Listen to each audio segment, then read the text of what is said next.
Welcome to Cornerstone's Pastors Podcast. Pastor Scott here with Pastors Brian and Matt. Hey. Hello. We are back in the church library, which we talked to you about last time. Thoroughly enjoyed.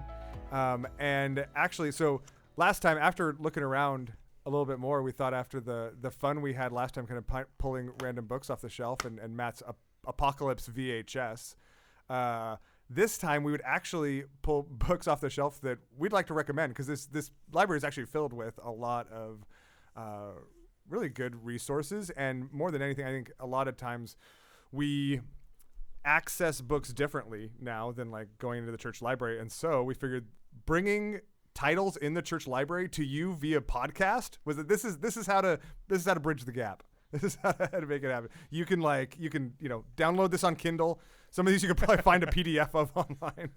But so I asked Brian and Matt to grab some titles off the shelf that they wanted to recommend. Brian has this is like perfect. Brian has one really thick book in front of him. Matt has like six smaller books ones. and a set of CDs. And a set of CDs. Yeah. It's called The Great Courses, Argumentation, the Study of Effective Reasoning. It looks really good, actually. Cool. So argumentation. What about the actual books you got there? Well, this one I was going to ask you because it says God Works the Night Shift by Ron Mell. Is that related to you at all? Not related, but after my book came out, I did get like a Facebook message from someone like, "I love your father. I've read everything, and so I'm going to read your book too." I'm like, "Well, Ron sold me one." There you go. We have Thanks, Ron. no relation. But anyways, so just to clarify, actual book I like. recommendations. So Out of the Silent Planet. This is like an old school Out of the Silent Planet. This is C.S. Lewis's space trilogy, and it's fantastic. This is the first. It's continued in Paralandra and That Hideous Strength. I recommend it if you like any kind of that kind of stuff. It's pretty cool. We got Oswald Chambers, Abandoned to God, the life story of the author of My Utmost for His Highest. We got I Know Why the Caged Bird Sings, which is Maya Angelou, which I think is pretty fantastic. And I have A Wrinkle in Time by Madeleine L'Engle. So that's pretty awesome, too. We got a little mixture of a lot of different things. Yeah. Take your pick. Actually, put those four together. That's a great quarantine reading list right there. Yes, it is. A little bit of and you can learn how to argue. Yeah. And you could learn how to argue. Yes. You might have to come into the church library to find. I'm not sure if you're going to find the craft of argumentation. To be fair, online. I could also teach you. I love to argue. It's one of my favorite things. So come on, give me a call. Brian, what do you got? I have the Matthew Henry Bible commentary, which is why it's so big. Matthew Henry was essentially a Puritan who wrote a whole Bible commentary, and a lot of this is free online. And a lot of it's really good. Sometimes the English is a little different, like the phrasing might not be what you're used to. And I know some people kind of think of it as a little bit simplistic in certain places. I find it just awesome. And I think it's really devotional and helpful, and it's just fun to find. And this is like an original copy. There's a reason. There's a reason it's a classic. Yeah, that looks. What does it say? What year it was printed? I do not know. I'm gonna find out. Please look in. Not 2006. I'm almost positive it's available free online. Yeah, I think so too. Like almost. Appropriately so, not. Yeah, you don't have to steal it, but I think it's. This is the 10th American printing in 1971. Oh yeah, that's not that old. Considering how old only 50 years, people don't even know how old this church is. This true. Church was started in 1901, so I found a news article when we first merged. I found a news article about the sinking of the Titanic. Original news article. You did not. Yes, I did. And one about the San Francisco fire of like 1905 or whatever. They had old newspapers. 06? 06? I don't know. I'm a Southern California guy. It happened a while ago. So I've got Living by the Book by Howard Hendricks. This is actually Pastor Bill's all-time favorite seminary professor. He never went to seminary, but he loved Howard Hendricks. And Howard Hendricks wrote this is just a book on how to read and study the Bible. I mean, it's one that we used in the church in a number of different times, and just a really helpful basic resource. I also have a VHS. A VeggieTales VHS, The Star of Christmas. I really do like classic VeggieTales and stuff. So this actually reminds me of my favorite VeggieTales of all time. Jonah. Nope. It's the Santa Claus one, the Saint Nicholas. Oh, that's a good one. Yeah, it's a good one. Like it kind of like explains the history. Like it gives you a little bit of who Saint Nicholas was, like just in a kid-friendly way. And it's also got a very like gospel like pointed gospel-centered message that is more like, I don't know, robust. It's VeggieTales. We're actually out of the VeggieTales like arena in my household at this point. Nobody watches VeggieTales anymore, and there's a part of me that misses it. We did try to show Amir, who's living with us, what VeggieTales were, and it was like the most like conceptual art. Like to him, he's like, whoa, like what that. It's like a tomato, and it's like hopping, and it's holding a book, but doesn't have hands. Like what's going? He was pretty weirded out by it. Yeah, I think that's an appropriate response. It was a reach to say, let's make vegetables, somehow. They had to take some liberties, and I like think using okay. liberties, like using a fruit, like a tomato. All right. Oh my. So actually, I would like to argue about that. I actually have a lot of thoughts about. There's not really a distinction between fruits and vegetables, right? It is actually pretty hard. Yeah, I don't know if it's arbitrary. It's all arbitrary. You've been lied to. Fake news. You heard it here. So we today we're gonna do part two. We're gonna do part two of our discussion through the discipleship pathway, what it looks like to live as a Christian and apply the fundamentals of the Christian life in this particular season in life. And so last time we talked about what a relationship with God looks like and how we are called to love God with all of our heart, soul, mind, and strength through talking to him, listening, internalizing what he says. And as we do, he grows us more and more into the image of Christ. But our call in this life and the basics of the Christian life aren't only about our relationship with God. The Christian life is also about our relationship with one another, right? This is why the greatest command is you should love the Lord your God with all your heart, soul, mind, and strength. And the second is like it, you should love your neighbor as yourself. And so we've categorized that in the discipleship pathway into kind of three categories: community, right? Loving relationships with fellow Christians; mission, loving relationships with non-Christians; and calling, how we love others through our various vocations or callings in this world. And so we want to talk through all of that, and we're going to start with community. And actually this is fascinatingly unique in this season when we've been encouraged so much to stay apart from one another physically. It's made some really significant challenges to how we love others and care for others. And so why don't we starting with community, starting with our loving relationships with other Christians? Why is that still important in a time like this? And how do we do that? Like, how do we even try to do that when logistically it can be so difficult? So there's this book. I don't know. Tell us about it, Brian. It's called Loving Messy People. Oh, that sounds good. It is a great title. Yeah. And the book itself is even better. Wow. Who came up with that title? Scott Mell. Oh, wow. Possible son of Ron Mell. No one knows. Distant all right. 13th cousin of Ron Mell. Is there a pandemic section of Loving Messy People? Why release a book during the middle of a pandemic, Scott, if without you're not going to have a pandemic section? Way to go. Good forethought. Swing and a miss. All right. So, I mean, this is also something we've talked about on the podcast, give or take, several times, because, a lot of these episodes have occurred during this pandemic where we're quarantined. And the idea of, physical distancing versus social distancing, the idea that we, regardless of the conditions we find ourselves in, now more than ever need to find ways to continue, maintain, and deepen the connections we have with other people because, well, lots of reasons. One, it's intrinsic to being human. Like to be human is to relate, to have you can't take that away and still be human. It's part of how we're built, how God has made us, but also just as part of all the things we talked about in the last podcast. So the idea of listening to God, learning from God, growing in God and growing in Christ likeness. These are things that are not meant to happen sort of just on your own. And so whether it's through Zoom calls and text messages, through, old school pen pal, bringing back the phone call, like whatever it is, finding ways to interact with other people and to do it in a way that is at least a little bit substantive, even if it's not what it's supposed to be, because it can't be what it's supposed to be right now. It can still be something real. And so like pursuing community now is a way of engaging all these other parts of your relationship with God and bringing them to the forefront of what you're supposed to be doing kind of in your life in this time. Mm-hmm. Yeah, I mean, the Christian life is not meant to be lived alone, and those things are harder in this time. I have felt, I think, very deeply the difference, of course, between a Zoom phone call and in-person interactions, and so it makes it really, really hard to feel really close, and so it's a lot of work in that sense.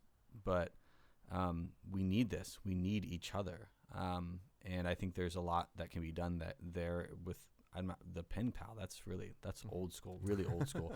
But I think there's something about connecting with other people that you need that connection. Even the introverts in my life that I know, people who are like, oh, at the beginning of this, like, oh yeah, introvert. Oh, I'm an introvert. Being inside, not seeing people for weeks and weeks on end. I'm fine with that. Even the introverts are starting to show some wear and tear. Like, oh wow, I need to see somebody.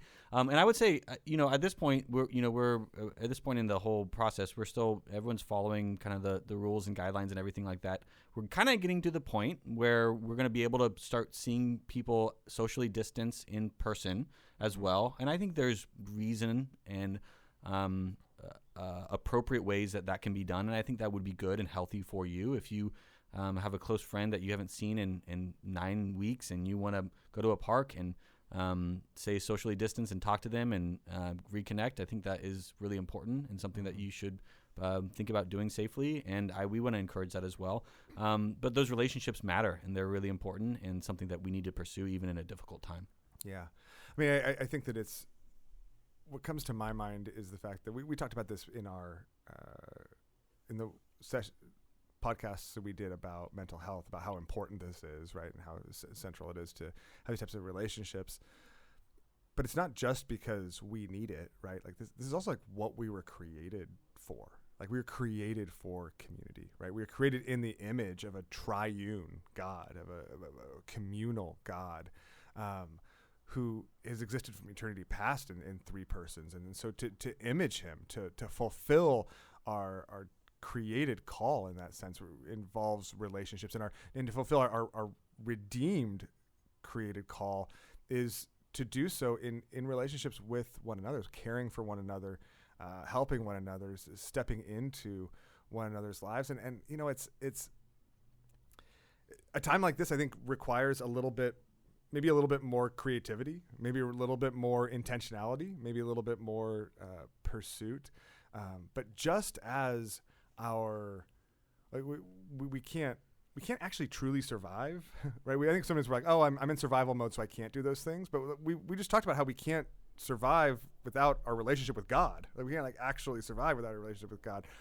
We can't survive without a relationship with one another too. And so doing whatever form that takes, whatever you can do. And I mean, one of the things that Laura and I found, even just in the last couple of weeks, that maybe I didn't even appreciate for the first couple of months of this, was just the power of simple acts of service and love and sacrifice for one another.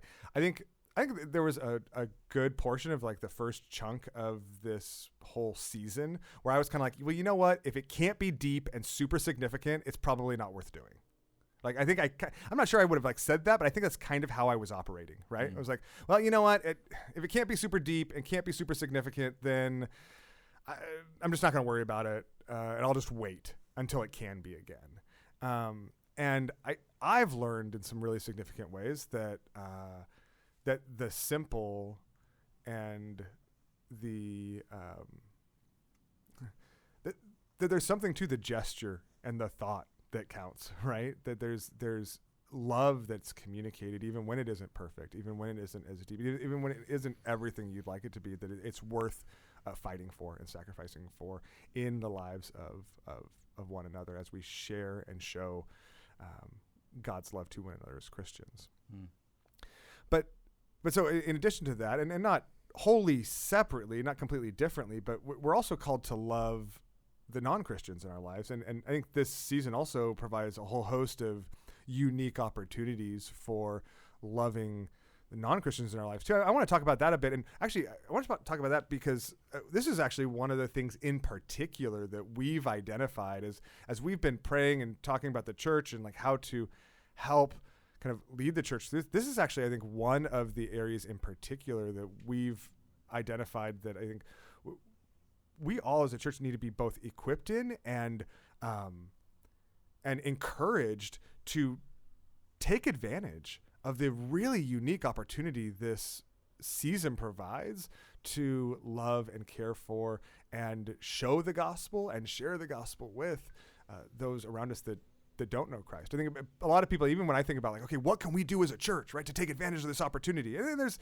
things we can do in making our live stream accessible and like things like that. But as we've thought about it, we realize that actually the most significant things that are going to be done aren't centralized. They're not like the church organization doing something that like communicates to everybody and gets everything out there. It's going to be these unique relationships, these relationships with your neighbors, these conversations you're having with your neighbors that you weren't having 3 weeks ago, these conversations you're having with your family that you weren't having 3 months ago, these conversations with even people you run into from a safe distance at the park, right? That like where you're like, hey, like I just want you to let you know I'm smiling under this mask, right? And like, and the connection that brings in, and even just the open doors for conversations and like we are existing and called to this place as his ambassadors in this time. And if we're here, it's because we were called specifically for this purpose by his design.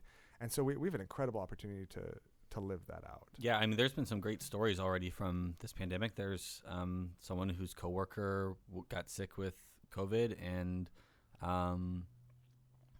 the member of our church just continued to reach out and talk to her every day and shared the gospel with her and became a Christian. And I hope that she's recovering now from the sickness, and I hope that we get to baptize her in a few months when we're back in business here at the church, or at some point maybe over the summer, we'll see. But there's been a lot of opportunities that seem to come up regularly, whether it's people just poking their head into the live stream service because people are sharing it on Facebook, or I think there's a lot of people that I've heard that are just getting a lot of questions from neighbors, questions from coworkers, questions from family members who don't know Christ, questions about, what does God say about this? What does God say in the midst of this? What are the things, the hope that you're holding on to in the midst of this? And I think that has provided just amazing opportunities to love people and have serious conversations. I think sometimes people are hesitant, or maybe there's some natural barriers to having deep spiritual conversations about the meaning of life and what's the purpose of life and why are we here, and big questions to big answers to big questions. But I think in this time, it seems like some of the hesitation on that has been softened, and there's a lot more openness amongst neighbors, coworkers, friends, family to hearing about the gospel. And it gives you an opportunity as the ambassadors for Christ here on this earth to share that good news. Yeah, I mean, it's fascinating. I think I also think there's a deep, real hopelessness in the world when, in a moment like this, all the things that people had put their hope in, like, gone. Yeah, just like whether it was like the economy, whether it was their political party, whether it was their health.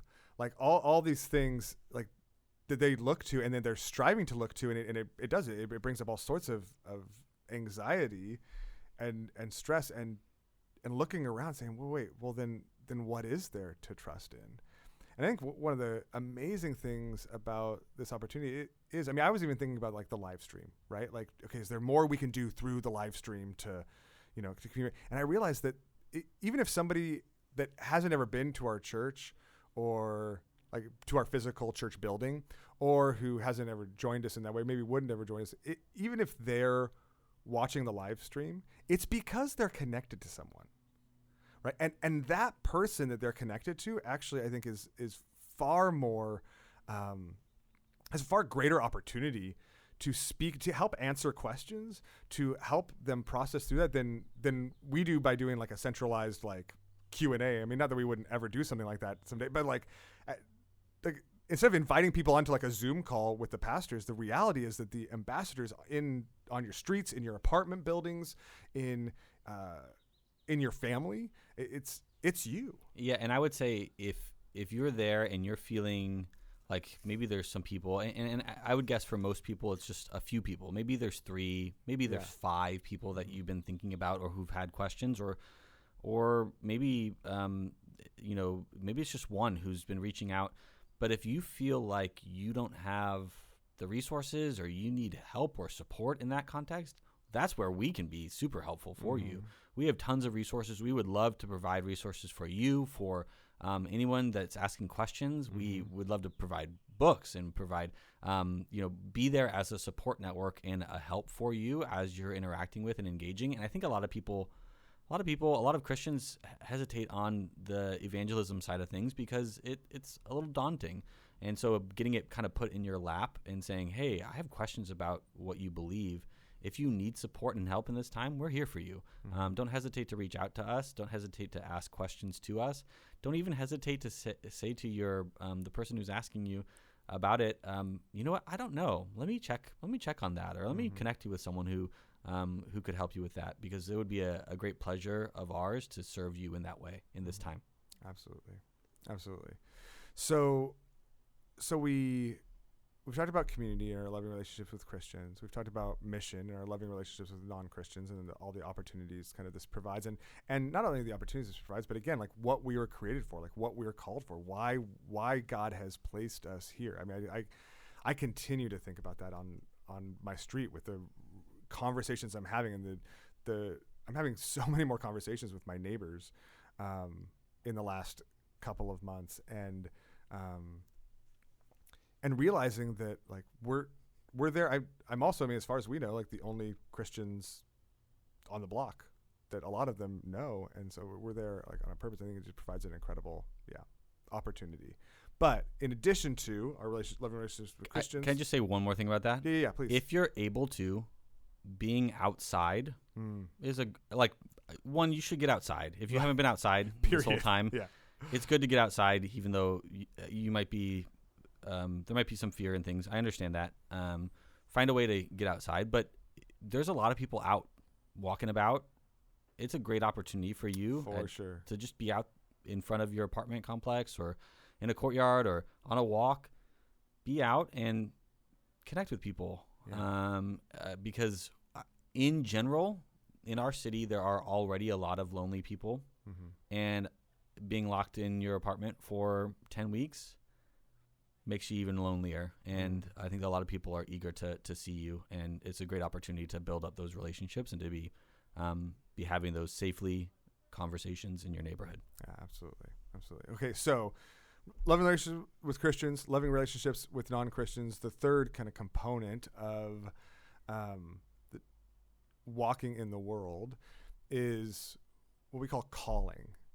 And this calling is really, it encompasses all the different roles and responsibilities that God has placed us in this life. So it's when we talk about calling, it's not like a specific, like, okay, what's your one special calling? Although, people have different special roles that the Lord has called them to, but it's all of your roles and responsibilities, right? Your role in your family, your role in your vocation, right? In your job, other various roles, your role as a student, and so how do we, as a citizen? Yes, as a citizen in the city, in the state, in the country, right? That's another one of your callings. And so a lot of people's callings have been drastically affected as well in the midst of this, right? A lot of their vocational callings have been significantly changed. A lot of their familial callings, they're not able to do the things they used to do. And it brings all sorts of questions about our relation to government and our calling as citizens as well, when the government's like coming out with new rules. I mean, I don't know any time in my lifetime that the government came out with new rules every week. Like that's unique in my lifetime. So how do we think about our callings, how we love people through our various callings, and why is that important, and how do we do that uniquely in this season? I think callings, one of the hard things with callings is that unless there is some kind of drastic change, a new job or a change in family status or whatever, we're used to them. And so we tend to know the motions to go through. And it's only when there is some kind of drastic change that you're driven back to more than just what you need to get done for these various callings. It's easy to reduce them to a to-do list. But you're leaving a lot of joy on the table when you do it that way. And I think right now, the chance to focus on our callings a little more because of the disruption there's two ways you can go. One way is to just double down on the to-do list. And now maybe it lengthened because you're out of your structure or routine. So I just got to get this stuff done. I think that leaves a lot of joy on the table. I think there's a way that this can drive you to, why do I do what I do? How is this job a calling? How is this family I'm a part of a calling? How is this citizen status or relationship with the government that I have a calling? How is being a neighbor a call? Like how are these callings? What are they for? Why do they exist? How do they help me love my neighbor as myself? And when I understand that, and just even it doesn't take that long all the time. Just take a minute, maybe 2, maybe 30 seconds to recenter yourself into what these callings are for and how they're a part of something larger. All of a sudden, you step out into them in a way that's so much more full and so much more life-giving than just trying to get more done in more scattered time. This is a unique time to stop and think, what is it that God wants me to be doing with my life? And the category of calling is a powerful one to say, these are the spheres of influence. These are the areas of my life and my community that God has allowed me to represent him well. And it gives you this opportunity to stop and reflect on that and engage in different ways like you're describing, Brian. Maybe things are shifted in the amount of time you spend or the amount of energy you spend or the way that you do it. But it gives you this, there's nothing like a crisis to really reorient and recalibrate your heart to say, no, these are the things God has called me to do. This is what my time and my heart, my energy and my passion is to be spent on. This is how I can represent him well in these different roles and responsibilities that he's given me. And I want to honor him as I do that. Yeah.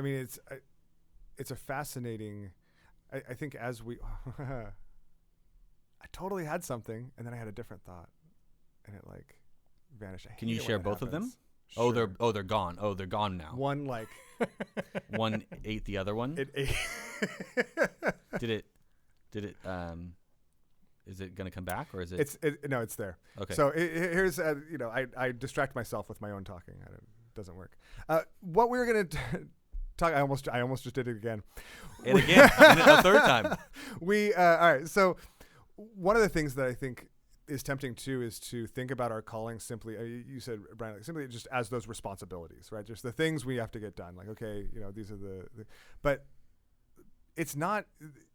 Calling exists in the same category as community and mission, and the overarching category is loving people. Mm-hmm. And so all of these various callings, they're not just it's not just your job. It's not just the thing you got to do. It's not just your duty. And Matt, when you ask okay, how do I stop now and think what should I be doing, right? What should I be doing with my time? What should I be doing with my life? The question isn't so that I can make myself great. The question isn't what should I be doing with my life so that I can fulfill all my dreams, right? The question isn't what should I be doing with my life so that I at least feel worthwhile and busy and keep myself busy. The question is, what should I be doing with my time? What should I be doing with my day, my week, my life as an outflow of God's call for me to love others through the gifts, the talents, the passions he's given me? How do I take those and love others with them? How do I care? And I think, it just fundamentally changes even, for example, the sphere of work, right? And especially the sphere of work right now, right? When not only you are completely out of your norm, but everybody you're working with probably is too. This is an opportunity not just to not just ask the question, how do I get my work done? Although getting your work done is probably a part of how you care for and love those around you. But how do you, in a more holistic way, care for, love, steward your talents, your ability, your time, to keep your responsibility or to keep your commitments, and to your coworkers and to show them grace, to show them the kind of grace God's shown you, to show them kind of compassion. And the same with your family members, right? The same with any role or responsibility the Lord's given you. So with that, you both just looked at me. It's okay. You just it was a good thought. Yeah, you closed tied it it up. all up. Yeah. Yeah, you tied it all up. I thought it was gonna be so much, but I did actually Way want to go, Scott. from Is that there- what you wanted us to say? Thank you. I've been waiting. It's been 10 weeks since I've had a pat on the back. A literal. The That's podcast champion, That's Scott Mel. what I want to go. I want to go to the same place we went last time though, and talk about how the gospel motivates this, right? Because we, again, it's easy to say, okay, if I'm a Christian, I know I'm supposed to love people. Like, so I should be a good member of my community group. I should try to share Christ with my neighbors. I should have a good work ethic and be a loving spouse or a roommate or a citizen or a parent. But there's so much more to it than that. Brian, you talked about this kind of, I think when we treat it this way, there's so much joy we leave on the table when we treat it as the tasks at hand. So how is it that the gospel motivates this kind of love for others in a way that is uniquely Christian, in a way that isn't just like everyone else in the world who's saying, hey, you know what? Think of your neighbor, like care for somebody else around you, do something nice, kill them with kindness. Like how is what we're called to uniquely Christian because of the gospel? It is interesting that right now you do have kind of you always have a universal message of love, but right now it's relatively specified. Like we should all be extra kind and extra loving and think about one another and put your neighbor before yourself and all these things. The golden rule is a little more out in the open right now, kind of across the board, which is interesting because I think that can make it seem like it is just sort of, they're all kind of the same. And I think what makes Christianity unique and in some ways is evidence of its reality is that every other way of doing the golden rule always draws some sort of line and always ends up having some kind of turn back to self in it. So every call to, we're all in this together, because if we're not, it's going to hurt you somehow. We're all in this together because if we're not all in this together, then it's going to end. There's going to be something that blows back on you as an individual. So we need to be all in this together because that's what's best for you. It's typically the message. Yeah. And if that wasn't the case, then if it wasn't about that, it wouldn't have the same volume as it does right now. And in Christianity, I think one of the things that every Christian needs to learn to do, as an instinct, is to have a kind of, like I call them gospel reversals, or like an instinct. An instinctual reaction that says anytime I'm asked to do something, I can immediately, without thinking about it, recognize how Christ has done it more for me first, and without me having earned it. So like no matter what's going on, from something really mundane like doing the dishes, of course it's not as trite as, well, Christ did the dishes for you. Of course he didn't. But at some point the idea of serving someone else, he did serve you more than you will ever serve anyone else, and you deserved it less than anyone you're serving deserves it. You need to be able to have just like the instinct to go back to, and then when it comes to community or mission or callings, the idea is that the entirety of my life is wrapped up now in loving others the way Christ has loved me, and even in the specific sort of instances of that and iterations of it, I can see immediately a direct tie to what he's done for me in my life. And so in a really cool way, what then happens is my loving other people is now a reminder and a deepening of how Christ has loved me. So in the very process of loving other people, I understand more how well I'm loved. It's just a fascinating thing that is becomes set up for you when you understand how the gospel functions in those day-to-day kind of ways. And I think there is a lot of joy left on the table when it becomes something that just we should do.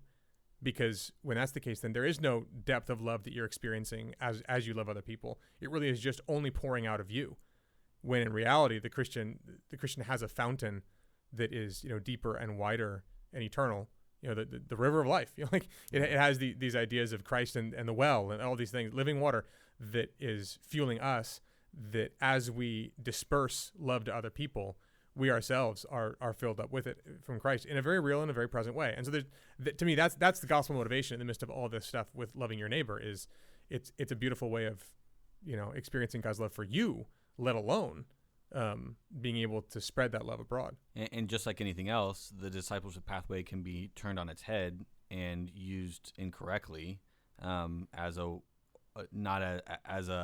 performance checklist, which is not what we're aiming for. But what you just described is exactly what I think is powerful about it. It's what happens when you are motivated by the gospel, clinging to Christ, and you have that well, the strength flowing through you to be able to represent him well and love others in the ways and the categories that have been described in Scripture that we've tried to encapsulate in the discipleship pathway. So it's not a checklist. It's not something that you're like meant to just beat yourself up over. It's about a relationship with God that it pours out of you in these different ways. Yeah. And it's probably worth repeating. Like if you as a person cannot stop in anything you're doing during the day, and without a lot of effort, understand how the gospel connects to that thing, how Christ's death for you to justify you by faith alone, by grace alone, and not through your own effort, fuels and informs what you're doing, then you are leaving a lot of joy on the table. It's just worth having. I mean, and that's not easy, because our default position is not to cut those trails. Yeah. But I think the more you hear the gospel, the more you read Scripture, the more you do these things, the pathway, the more you see those connections. But it's worth making it a discipline of just like, how does, if I can't do that, then I'm kind of walking headlong into lack when there could be some more fullness here that I'm missing. Yeah, absolutely. So, okay, actually, how are we doing on time? 36 minutes and 52 seconds. All right. 53. Never mind, we're done. 54. So, the last point I was just going to make is simply that through that is how God continues to, even in seasons like this, like we talked about before, make us more and more like Christ, right? And that we are being transformed through this, and so I'm actually my prayer is that we don't, in that sense, go back to normal, like go back to where we were 2 months ago. But that on the other side of this, maybe certain external things go back to normal, please, Lord. But that internally, and as people, that God is redeeming this by using it to transform us from the inside out, and that there isn't like a going back to where we were. Like we're going to come out on the other side of this, not just as people who had experienced it, but as people who had experienced God's redemption through it. And that gives just a ton of hope, which again is why we are spending the summer striving to equip you with tools to be able to engage deeply in your Bible, with God in prayer, in internalizing in heart work, to equip you in your love for others, in community, in mission, and in your various callings, by offering the Walking in the World and Walking with God courses over the course of the summer every couple of weeks. And so we hope that you'll see all the promo and emails for that. We hope and pray that you will sign up for that. You'll take advantage of that, because we genuinely believe it's the thing that you need the most right now. As your pastors and shepherds, as we have prayed and sought the Lord over that question in particular,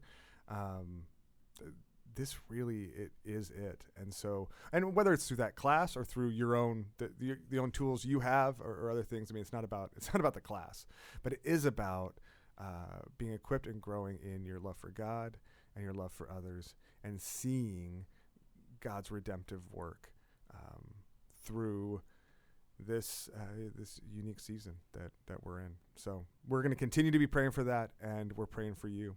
And thanks for unprecedented season. This unprecedented season.